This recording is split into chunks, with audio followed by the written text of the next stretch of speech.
porque lo que Dios está haciendo en la tierra lo hace a través de su Espíritu Santo, porque a eso dejó el Espíritu Jesucristo, para que nosotros fuéramos sanos en nuestro cuerpo material, pero Él también desea que le presentemos nuestra alma, donde están los problemas graves. Ahí se encuentran los pensamientos, las intenciones y las palabras que afectan a todo esto. Vamos a verlo en un ratito más, cómo esto afecta la forma de hablar, la forma de percibir, la forma de pensar.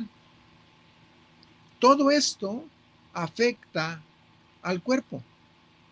No quiere decir que solamente afecte al cuerpo, no. Cuando el cuerpo es afectado, es afectada el alma y es afectada el espíritu. No sé si ustedes se han sentido cuando se dan un martillazo en un dedo, que se les pone la uña azul. Ustedes sienten el dolor en todo el cuerpo y pues hasta ni comer quieren porque se les quitó el hambre. Bueno, pues lo que le pasa al cuerpo le pasa a tu alma. Tu alma no la martillaste, solamente que como está junto el alma, el espíritu y el cuerpo, lo que le pasa a uno le pasa a los otros.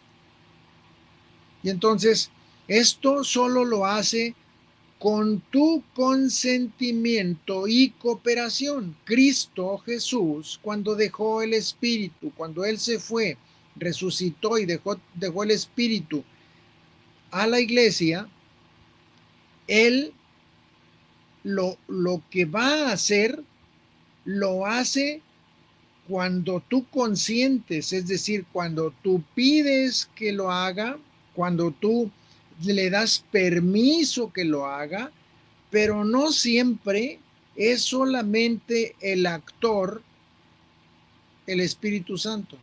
No siempre. La mayor parte de las veces, el 90% de las veces, tiene que haber cooperación de nosotros. Ahorita lo vamos a ver, específicamente lo vamos a ver. Este punto, lo que es la sanidad del cuerpo, del alma y del espíritu, Dios necesita tu consentimiento para hacerlo. Y también tienes que cooperar para hacer lo que falta, o la continuidad de esa sanidad o de esa verdad que conociste y no conocías.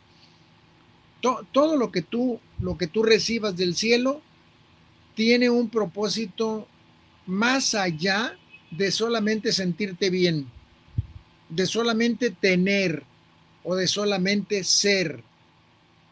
Ya vieron las tres palabras: sentir, ser y tener. Son las tres palabras que el Espíritu Santo nos va a estar hablando hoy con respecto a la cooperación con el cielo, pero aquí en la tierra.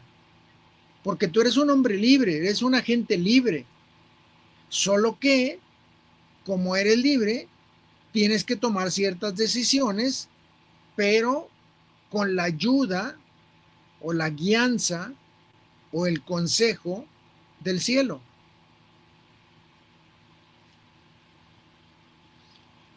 El paralítico de Bethsaida, por ejemplo. Vamos a hablar de uno de los manifestaciones de la sanidad de Jesucristo. En Juan 5:14, después le halló Jesús en el templo a ese paralítico y le dijo: mira, has sido sanado, no peques más. Y luego le explica por qué: para que no te venga alguna cosa peor. ¿Ya vieron la cooperación? ¿Dónde está? Jesucristo ya le dijo: mira, ha sido sanado. El paralítico sabía que los médicos que vivían en su época le habían dicho que era imposible sanarlo. que eso no se sanaba y que entonces tenía que vivir paralítico toda su vida. Llega Jesús, lo sana, pero inmediatamente lo que les pongo acá en el principio, en la diapositiva que pasamos, y esto solo lo hace con tu consentimiento y tu cooperación. Jesús le dijo, mira, has sido sanado, no peques más para que no te venga alguna cosa peor. Este es el consejo de Jesucristo. ¿Lo haría el paralítico? No sabemos. No sabemos si el paralítico dijo, pues mira, yo no tenía la posibilidad de ir a los antros y ahora que soy sano, pues venga tu reino. Y no sabemos si él comenzó a vivir correctamente o como ya estaba su cuerpo sano, empezó a derrochar energía y cuerpo. No sabemos, solo sabemos lo que le dijo Jesús. Ya la Biblia dejó esa historia de este paralítico y ya no volvió a tocarla más, pero podemos sacar muchas conclusiones. Puede ser que haya sido un paralítico muy necio, muy tonto, y en lugar de haber seguido por el camino correcto de no pecar más, se regresó al camino de la porquería y pecó más. Y como aquí Jesucristo le advierte, para que no te venga alguna cosa peor, deja de pecar. Sencillo, sencillo. La mujer adúltera y los fariseos. También Jesucristo en este momento estaba en Juan 8:11, estaba enfrente de una mujer que los fariseos le llevaron arrastrando porque se la encontraron acostada con un hombre que no era su esposo. Y la Biblia decía, es bien clara, que la mujer o el hombre que se encontraran fornicando o más bien adulterando, que fueran apedreados. Entonces, los fariseos, para ponerle una trampa a Jesucristo, le llevan a una mujer que habían encontrado en pleno acto.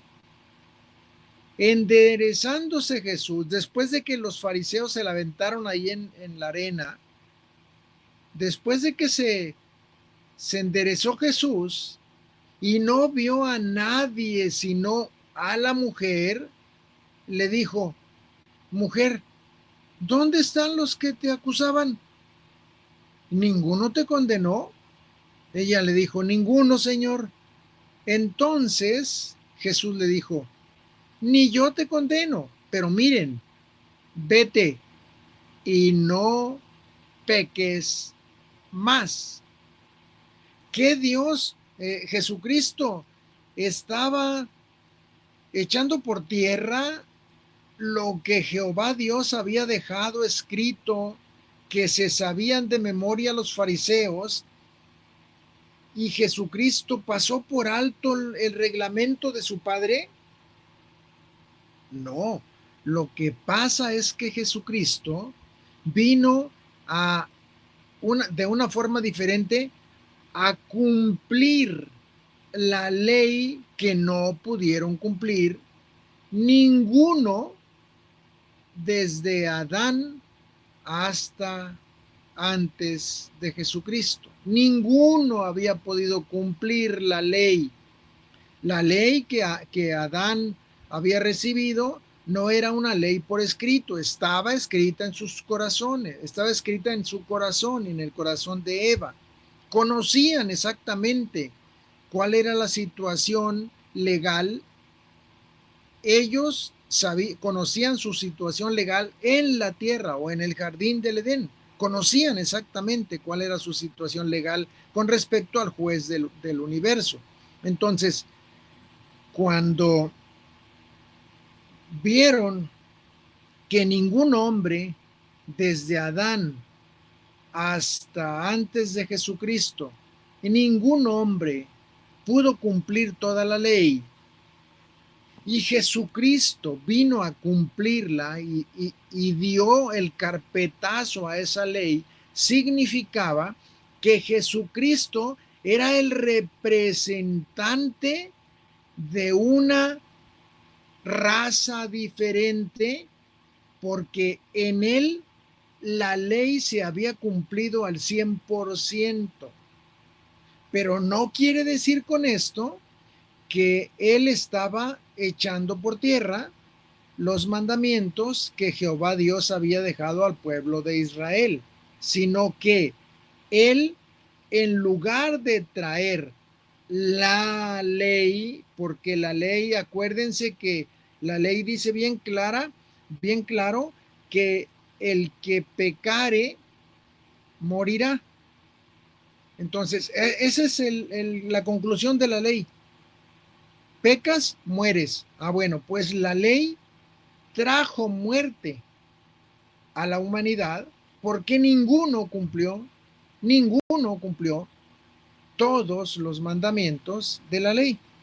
Cuando Jesucristo viene y los cumple todos, entonces Él se hace representante del cielo aquí en la tierra como un hombre de carne y hueso que había cumplido la ley, y por lo tanto, Él, como la había cumplido, la compactó en solamente dos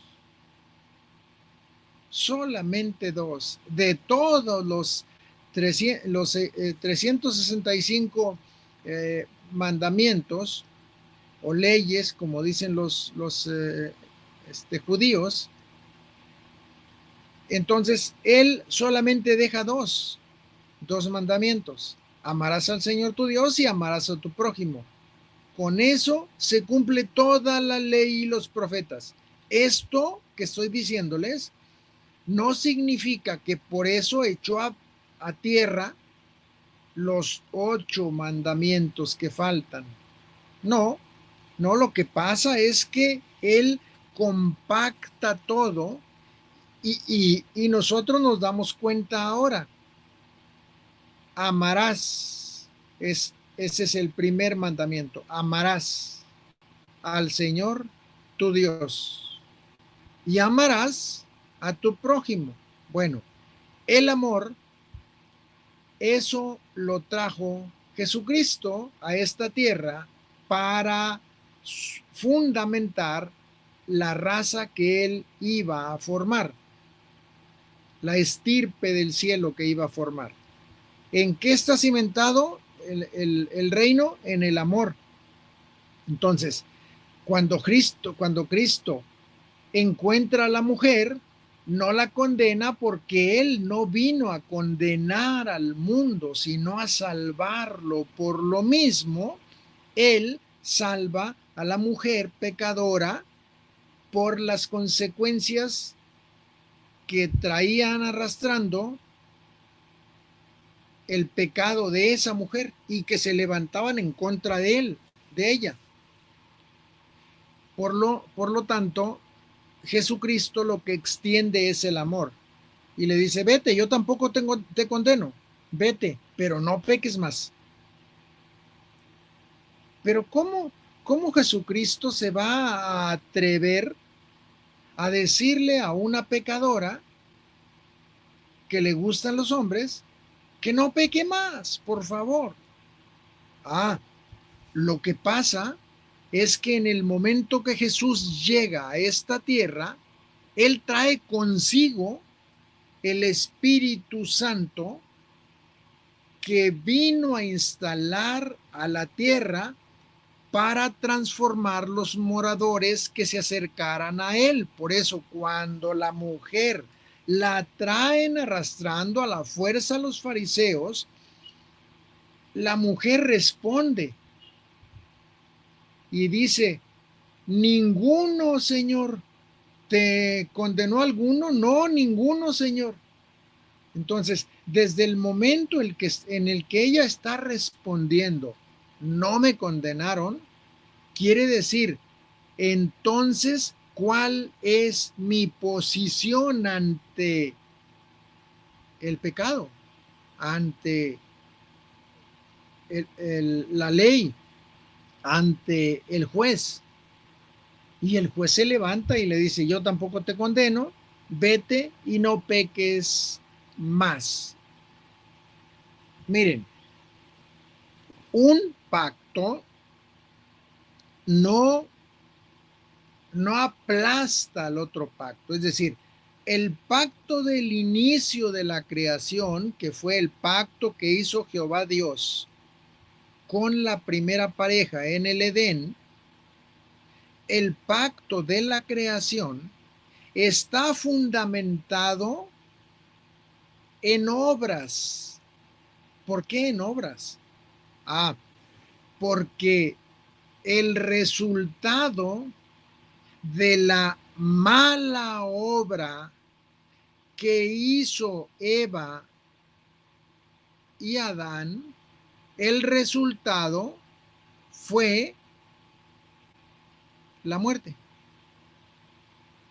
Entonces, es un pacto de obras. Le dijo bien claro Jesucristo, le dijo bien claro Jehová Dios a Adán. Le dijo, mira, de todos los frutos de los árboles puedes comer, de este no. Le dio todos menos el que estaba en el centro del Edén, del jardín. Entonces, aquí vemos que es obra. ¿Cuál es la obra? Muy fácil. Eva vio el fruto con sus ojos y luego fue, caminó, estiró la mano, tomó ese fruto porque se le hacía muy apetitoso y esa es una obra. Bueno, por la obra o por la mala obra que hizo en el jardín del Edén, entró el pecado a la primera pareja. Y esa obra tuvo una consecuencia. Y la consecuencia fue, primero que nada, los lanzó Jehová Dios de su casa. Lo que mismo hizo con Satanás, ya lo habíamos visto esto. Lo mismo hizo con la primera pareja. Váyanse de aquí. Aquí no pueden estar. En mi casa no puede estar ningún desobediente. Y entonces los lanzó. En el momento en el que el hombre deja de tener relación personal con su creador, en ese momento muere. Bueno, en ese momento comienza a morir. Adán y Eva murieron, o vaya, empezaron a aprender a morir desde el momento en que fueron rechazados, en el momento en el que fueron rotas las relaciones entre ellos, Adán y Eva, y Jehová Dios. Entonces, como se rompe esa relación, llega la muerte. Bueno, la muerte es la consecuencia de la mala obra que se hizo en el Edén y por eso el hombre muere, porque es la consecuencia de la desobediencia, que es una obra que Adán hizo y Eva hizo. Y entonces, cuando Jesús llega a esta tierra, restaura la relación que había roto Adán y Eva a través de la serpiente, restaura la relación, es decir, acerca al hombre con Jehová Dios. Y él está como intermediario en medio del hombre, en medio de la raza humana. Y Jehová Dios está Jesucristo como el que atrae los hombres para llevarlos a Jehová Dios. Y esto es lo que hizo Jesucristo. Por eso no condena a la mujer, porque Él no vino a condenar, sino a salvar, a dar amor. La ley es ciega, la ley es dura, la ley es seca, no tiene amor, solamente letra. Letra que dice lo que tiene que hacer si no se hizo, o dice lo que tiene que hacer si se hizo. Así es la ley. Entonces, Jesucristo vino a restaurar esa relación que se había roto. Bueno, con esto ya vimos que Dios trajo sanidad a la tierra.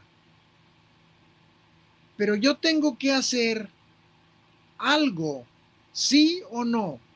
Yo tengo que hacer algo. Veámoslo más a fondo.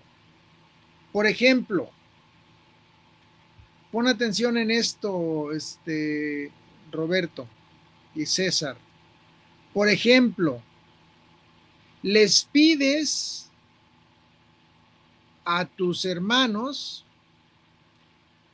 que oren por ti para que Dios te borre las deudas que tienes en tu cartera.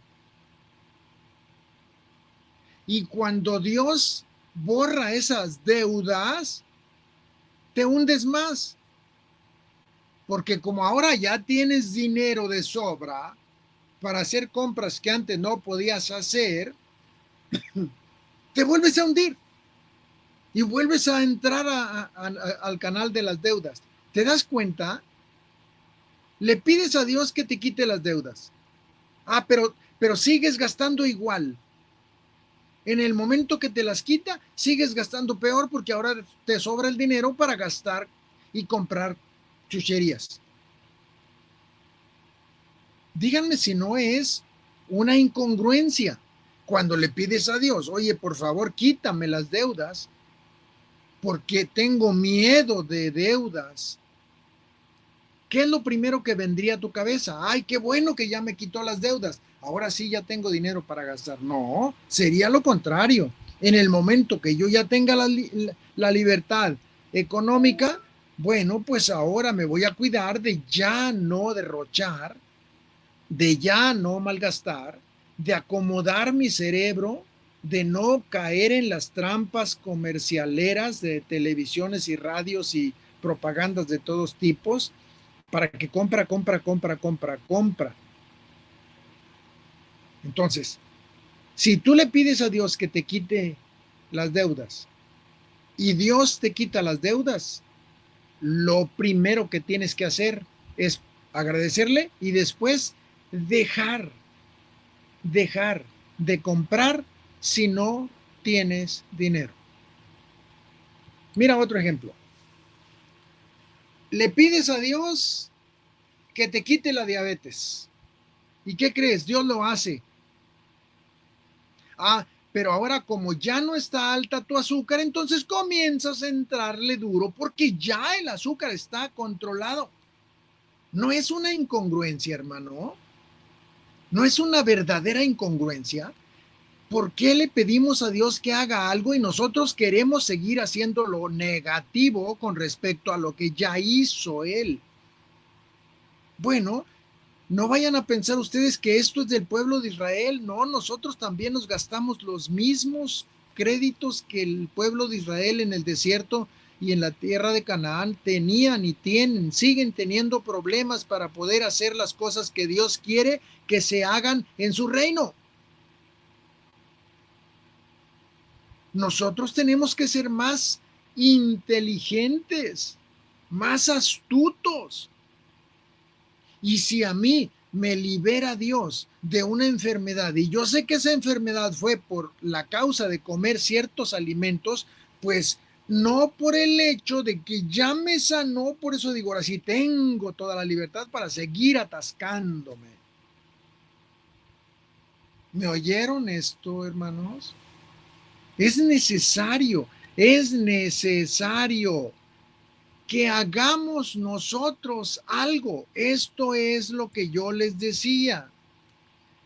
Y esto solo lo hace con tu consentimiento y cooperación.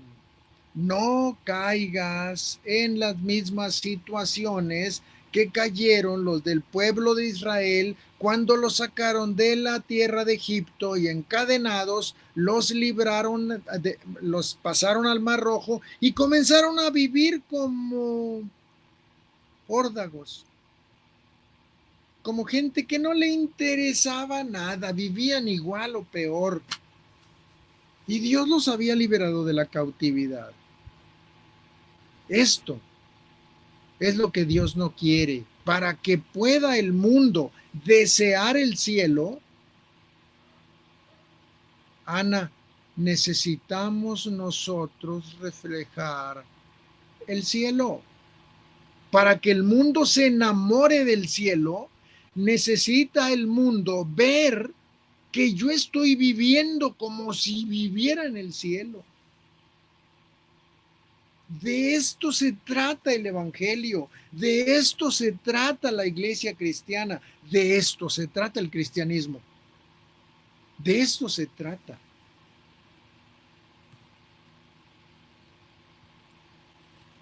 El pecado manchó la tierra y tiene que ser limpiada de la maldición. Nosotros ya sabemos que el pecado manchó la tierra. Génesis 3:17. Y al hombre le dijo, Jehová Dios le dijo, por cuanto obedeciste a la voz de tu mujer y comiste del árbol que te mandé diciendo, no comerás de él, maldita será la tierra por tu causa, con dolor comerás de ella todos los días de tu vida. ¿Ya vieron que hay una causa? Esa causa es la obra que rompieron Adán y Eva porque desobedecieron. Así de fácil. Pero miren dónde cae la maldición. Maldita será la tierra por tu causa. El pecado, dice arriba con las letras azules de esas fosforescentes, el pecado manchó la tierra y tiene que ser limpiada de la maldición. ¿A qué creen ustedes que vino Jesucristo? Precisamente a limpiar primero el pecado del hombre y luego la consecuencia del pecado que el hombre cometió. Dos cosas por las cuales vino Jesucristo: a limpiar, a quitar, a borrar, a deshacer las consecuencias que se habían traído la desobediencia.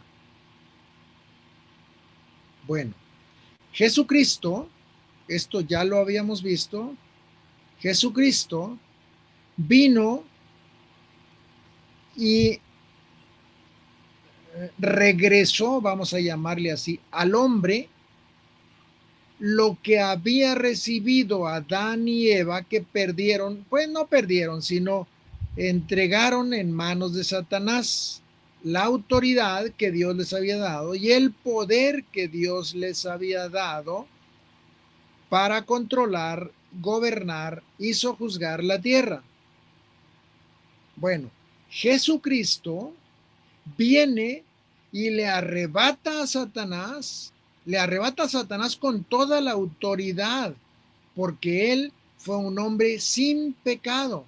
Y aquí se trataba de que ese hombre que iba a arrebatarle la autoridad y el poder que habían perdido Adán y Eva, ese hombre que iba a arrebatar la autoridad del poder tenía que ser santo, sin mancha, sin defecto, sin arruga. Ah, bueno, Jesucristo viene y lo cumple. Y entonces Él toma eso que habían recibido Adán y Eva y arrebata a Satanás el poder y la autoridad. ¿El poder qué? Ah, el poder del pecado. Hermanos, ¿ya saben ustedes que ya el pecado no tiene poder en contra de nosotros? Ya no tiene poder en contra de nosotros. ¿Por qué? Porque Jehová Dios hizo una promesa o hizo un pacto con Caín. No, no con Caín precisamente, sino con la raza humana. Le dijo, pues no te preocupes, mira, ¿por qué te entristeces? Si haces bien o si haces mal. Si haces bien, tienes toda la facilidad para caminar como yo te lo... Ah, pero si haces mal, el pecado está a la puerta. Pero mira lo que te voy a decir, le dice Jehová Dios. Aún así, yo te doy poder para que lo venzas. Solo que aquí es donde comienza lo que dijimos hace rato. Y esto solo lo hace con tu consentimiento y cooperación. Jehová Dios le dijo, ok, no te preocupes, el pecado está a la puerta, pero con todo esto yo te doy poder para que tú lo venzas. Aunque Él viene a ti deseándote, yo te doy poder para que rompas esas cadenas y le digas al pecado, vete, hazte un lado, aquí no me vengas a molestar. No lo hizo Caín así, lo sabemos. Bueno, pues Jesucristo vino, rompe esa, esa maldición que había caído sobre la tierra, arrebata la autoridad que el hombre necesitaba para poder pisotear al pecado, que es la serpiente antigua, y ponerle los pies sobre la cabeza. Eso es autoridad y poder, porque el pecado tenía poder sobre la humanidad, puesto que Adán y Eva le dieron autoridad al obedecer al, a la mentira. Y entonces, esa autoridad que Dios les había dado para someter al mundo y ese poder que Dios le había dado para hacer las cosas en el mundo, se habían perdido, pero viene Jesucristo y las recibe de nuevo. Ahora, en el momento que Él las recibe, las entrega a la iglesia y le dice Jesucristo a la iglesia, así como me dieron a mí el poder y la autoridad, yo te la entrego a ti. A la iglesia le dice, no temas, manada pequeña. Fíjate que a mi papá le dio gusto entregarte su reino. ¿Qué quiere decir con esto? Que el reino que se había instalado en el Edén había sido perdido, pero Jesucristo vino, lo recupera y se lo entrega a la iglesia. Hermoso, hermoso, hermoso. Ya no tienes que estar haciendo mucho circo para saber que tú eres el dueño del universo y que tú eres el gobernante del universo y que puedes hacer según la voluntad de Dios. No estás aquí para gobernar según lo que tú creas, no. Estás aquí para administrar el gobierno, para administrar la autoridad, para administrar el poder. El poder del Espíritu Santo está sobre ti.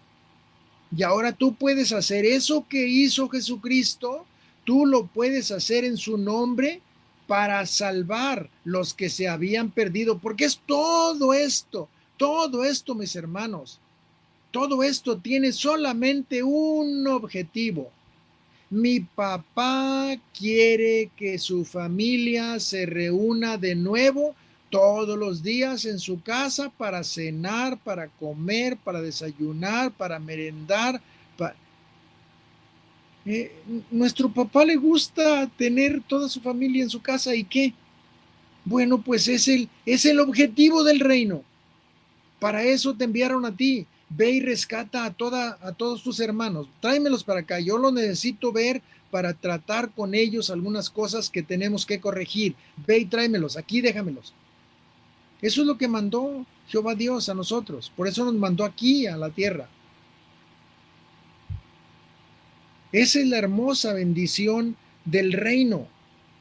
Entonces, el primer pacto que Dios hace con los hombres es por algo mal hecho, lo que dijimos ahorita.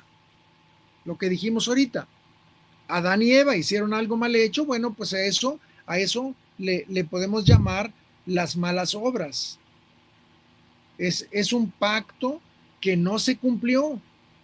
No se cumplió porque la primer pareja no supo usar ni la autoridad ni el poder porque los engañaron, pero vamos a decir que los engañaron. La verdad es que, mis hermanos,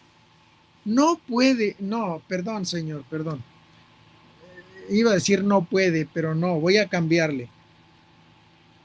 No es, no es correcto que la atmósfera que vivieron Adán y Eva en el paraíso, no es correcto, siendo una atmósfera pura, absolutamente pura, se dejaron engañar por algo tan terriblemente mentiroso como decirle, pero es que vas a conocer el bien y el mal y entonces vas a ser como Dios.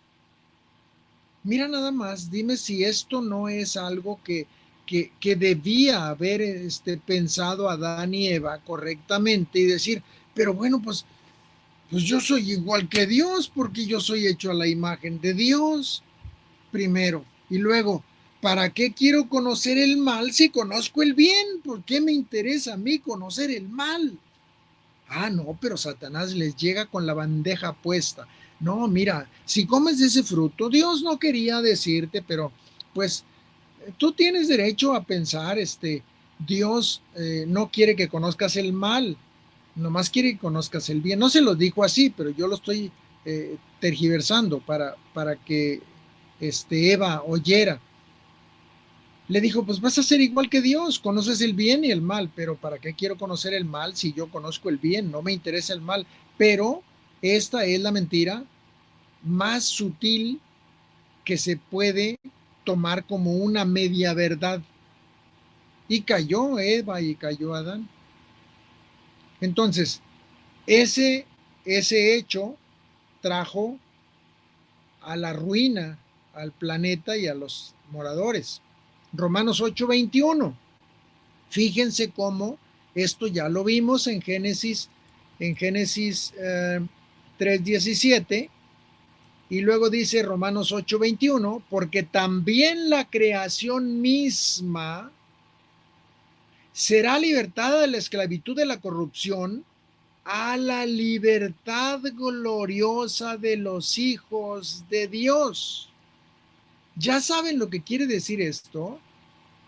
Libertad gloriosa de los hijos de Dios.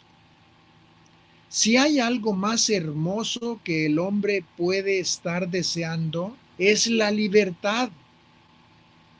Una cosa, ya lo hablamos esto, una cosa es que tú desees la libertad. Una cosa es que tú desees la libertad. Espero que esté Verónica y Alfredo ahí.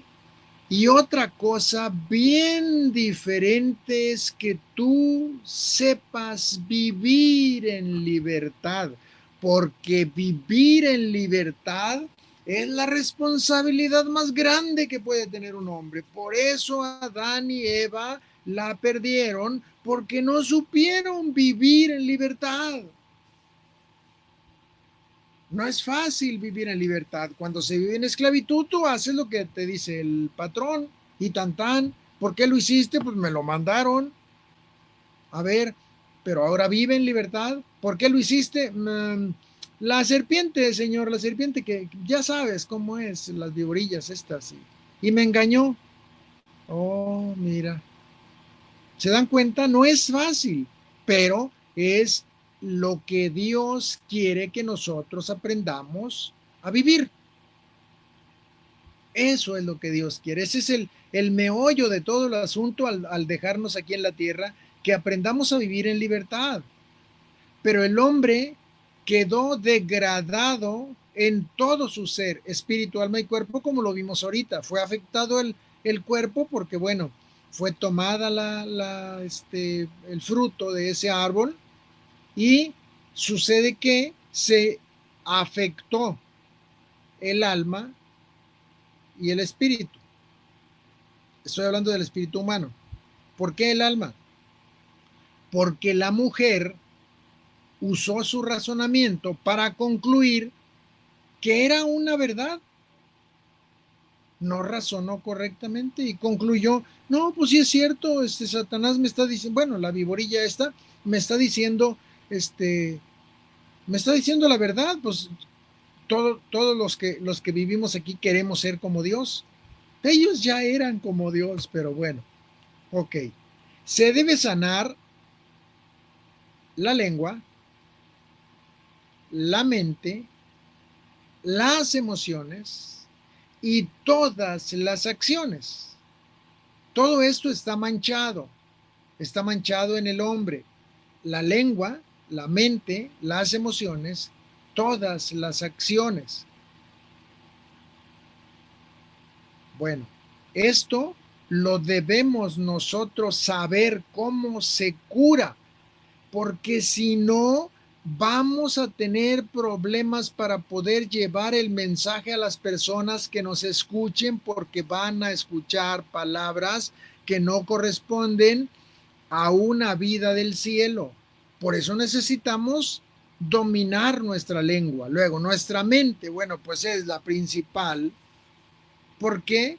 Pues muy fácil, porque la lengua no se mueve sola si la mente no le dice qué quiere que hable. La lengua no es un órgano que tenga autonomía. La mente le dice al músculo de la lengua que diga A o que diga C o que diga W. La lengua no puede hacer nada si antes la mente no le manda nada. Igual sucede con las emociones.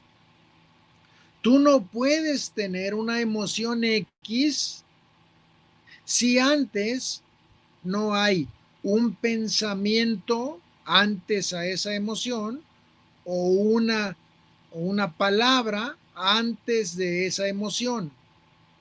Las emociones nacen porque tú percibes que se dijo una palabra y esa palabra trae un recuerdo y ese recuerdo conecta con una emoción positiva o negativa y entonces sientes eso químicamente en tu cerebro y entonces el sentimiento lo afloras a través de tus poros y entonces vas a tener ese sentimiento. El sentimiento es el que ven las personas. Tú tienes la emoción, pero la emoción no se ve porque es un producto químico entre neuronas. Hermano, Ajá, hermano, sí, eso que usted dice es cierto. Fíjese que rápidamente, ahora que nos dio el COVID, sí, mi hermana nos mandaba unas prédicas todos los días y yo las oía de Dante Gebel. ajá, Y pero cuando empieza con una música que dice bienvenidos, y no eres amado y no sé qué. Y hace poquito, hace como la semana antepasada, me mandó otra vez una prédica y la puse Y cuando empezó la música, mi corazón empezó a latir y me vino así todo lo que estábamos viviendo en el momento del COVID. Y le dije a mi hermana, le dije, ¿cómo es eso de que tus emociones guardan los recuerdos, ¿verdad? De algo y lo que usted está diciendo. Sí, así es, Araceli. Una emoción no es la que se guarda. Lo que se guarda es el recuerdo que tú tuviste por una palabra o como dices ahorita, por una música, por un canto, todo eso lo vas guardando y eso es lo que cuando llegas a esa parte donde está guardada esa música, eso sale de nuevo. El cerebro no tiene tiempo. El cerebro no sabe cuándo es mañana, cuándo es mediodía, si no le informan de afuera hacia adentro. El cerebro es tonto, es muy bruto. Entonces, cuando tú guardas un recuerdo a través de la música, de una palabra o de un color o de un sonido de este tipo, entonces lo que hace es que el cerebro llega a ese centro que tú guardaste esa música y inmediatamente va a ligar al momento en el que sucedió eso y ahora viene el sentimiento. Vas a sentir, la emoción no es sentimiento, la emoción ya les dije, la emoción es un proceso químico entre neuronas, esa es una emoción. Bueno, pues esa emoción, hay una conexión que se llama sinapsis, una conexión entre neuronas y emerge un producto químico que conecta al sentimiento, o es decir, a lo que tú sentías en ese momento y vas a sentir como si estuvieras en ese momento teniendo esa sensación. ¿Por qué? Porque el cerebro no sabe. El cerebro le sacaste esa información que guardaste tú y él va a mandar la información de que está en ese momentito sucediendo eso, porque él no sabe si es un recuerdo del pasado, del presente. No, sencillamente tú sientes lo mismo. Lo mismo sucede con los sabores. Cuando llegas a un restaurante y pides una milanesa y te saboreas la milanesa y inmediatamente vuela tu recuerdo hasta la época en la que eras niño, cuando tu abuelita te hacía esas milanesas y haz de cuenta que estás viviendo el mismo momento hace 40 o 50 años. ¿Por qué? Porque el cerebro no sabe eso. Lo único que sabe es que guardó algo y que lo conecta con un sabor, con un olor, con un color, con un sonido, todo esto. Bueno, la mente, la mente es la que Dios no va, abran sus ojos, abran sus oídos y guarden esta información. La mente es la que Dios no va a cambiar si no lo haces tú. ¿Por qué? Porque esa es tu responsabilidad. Por eso te dieron a ti el poder y la autoridad sobre la naturaleza, sobre el cosmos, para que me entiendas. Dios te dio el poder y la autoridad para que sometas tus emociones, tus sentimientos, pero primero tu mente. Si controlas y sometes tu mente, tu lengua está sometida, tus emociones están sometidas, tus sentimientos están sometidos y todas tus acciones están sometidas solamente con someter tu mente. Esa no la va a someter el Espíritu Santo porque no es su responsabilidad. Esa te la dejaron a ti, no traía nada. Tú la empezaste a llenar con porquerías de todos los tipos, desde sonidos, palabras maldichas, oyes cosas, ves cosas, sientes cosas, todo eso. Tú lo llenaste, mijito. No te dijo Dios que lo vieras, ni que lo oyeras, ni que lo repitieras, ni que... Ah, bueno, pues entonces es tu responsabilidad. No le pidas a Dios, por favor, cámbiame la mente. ¿Sabes por qué? Porque Dios ya te dio la mente de Cristo, pero no la usas. Estás usando todavía la que tú has llenado.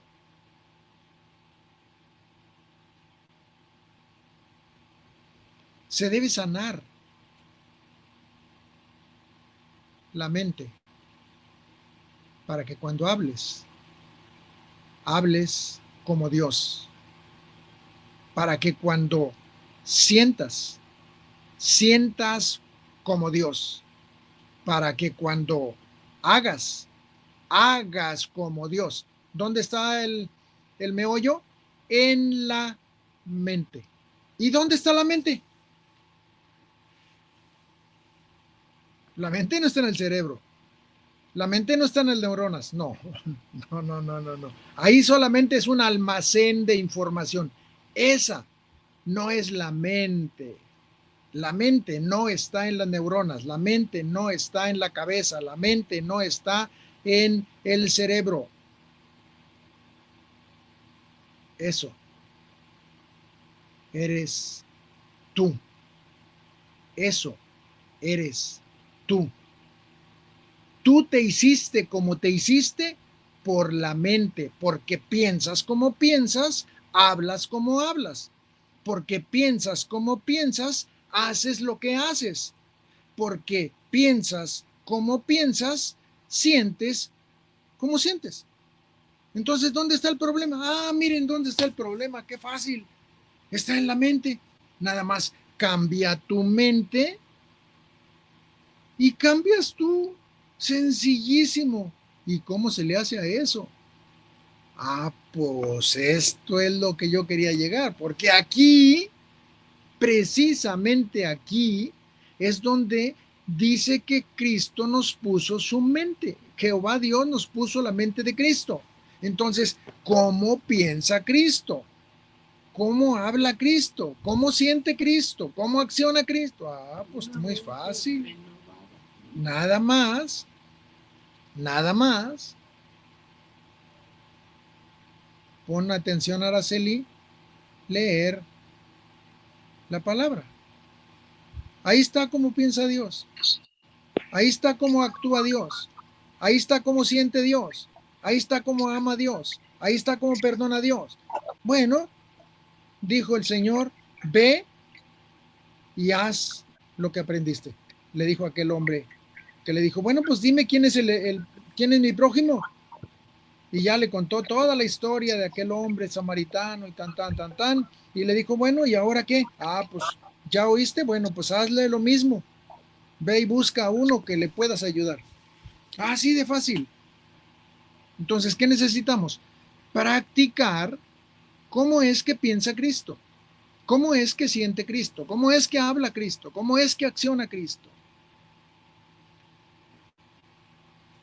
Al sanar Dios la mente, sana muchas cosas, pero esta sanidad viene de forma cooperativa. Aquí volvemos a tener lo mismo. Dios hizo lo que tú y yo no pudimos. ¿Cómo es esto? Ustedes me dirán, bueno, pues estás ya poniendo en negativo lo que acabas de hablar. No que Dios no sana. Ah, no, claro que sana. Al sanar Dios la mente sana muchas cosas. Y pues no que Dios nos encarga. No me confundan. Cuando yo digo al sanar Dios la mente del hombre, significa Dios puso la mente de Cristo en tu vida. Úsala, mijito. Eso es sanar. Por eso necesita tu cooperación. Dios hizo Lo que tú y yo no podíamos haber hecho, tener una mente diferente. ¿Por qué? Pues porque no teníamos parangón para poder decir, a ver, ¿cómo debía pensar yo? Sin conocer a Cristo, no puede alguien decir que puede pensar el bien. No, ¿por qué? Porque la mente está invadida del mal. El hombre está mal, pero no está mal en sus palabras, ni está mal en sus pensamientos, está mal en su ser completo. Espíritu, alma y cuerpo están contaminados por la mentira del jardín del Edén. Ahora nos toca a nosotros hacer lo que nosotros debemos hacer, lo que nos toca hacer a nosotros. Bueno, aquí nos quedamos. Vamos a dejarlo en esta parte y el próximo viernes es nuestra última reunión. Dejen ver, estamos en la 88. Sí, vamos a terminar y nos va a quedar mucho tiempo para poder terminar de hacer preguntas y de estar un rato haciendo cosas que nosotros podemos platicar y demás. Bien, entonces vamos a quitar la pantalla y vamos entonces a vernos. Bien, entonces, eh, esto que vimos, esto que nos tocó hoy, pareciera que no responde a la pregunta por la cual estamos aquí. ¿Conoces a Dios? Bueno, pareciera que no responde. Ah, no, pero es que tenemos que conocer a Dios para conocer al hombre. Conocer a Dios es conocer al hombre. Si no podemos conocer a Dios, no podemos conocer al hombre. ¿Por qué? Porque Dios puso la imagen de Él en el hombre. Y entonces, viendo al hombre, podemos decir, así es como piensa Dios, como habla Dios, como debe ser Dios. ¿Está correcto? Pues no. ¿Por qué? Porque todavía no aprendemos a usar la mente de Cristo. Por eso es necesario leer la Biblia. Si hay algo importante en el cristianismo, nada más importante que dos cosas. Esto ya lo hemos tratado muchas veces. Orar y leer la palabra. Orar, ¿por qué? Porque la única forma de que podamos restaurar las relaciones con nuestro papá es platicando con él. Y la única forma de poder conocerlo es leer su palabra. Así es como lo conocemos. Bueno, nos quedamos aquí. El próximo viernes, yo creo, terminamos. ¿Tienen alguna pregunta o algo que quisieran que aclaremos o que podamos profundizar más? Cualquier pregunta. Nada. Bueno, entonces el próximo viernes hagan sus preguntas porque va a ser el último viernes, el último día que vamos a tener de Reino 1, Reino 2, Odres 1. El próximo septiembre, no, el próximo agosto, vamos a tener Reino 1, Reino 2, ODRES 1 y ODRES 2. Vamos a tener las 4 clases. Y ya va a ser para ODRES 2, pues ya la graduación. Esperemos que ya para diciembre ya tengamos la posibilidad de hacer un pachangón ahí en la iglesia y poder tener esto como un centro de capacitación, que después de terminar esto continuamos capacitándonos, pero bueno, ya no va a ser tan ardua la labor de la capacitación como la tenemos ahorita. Entonces, pues Dios les bendiga. Vamos a cortar la grabación y nos vemos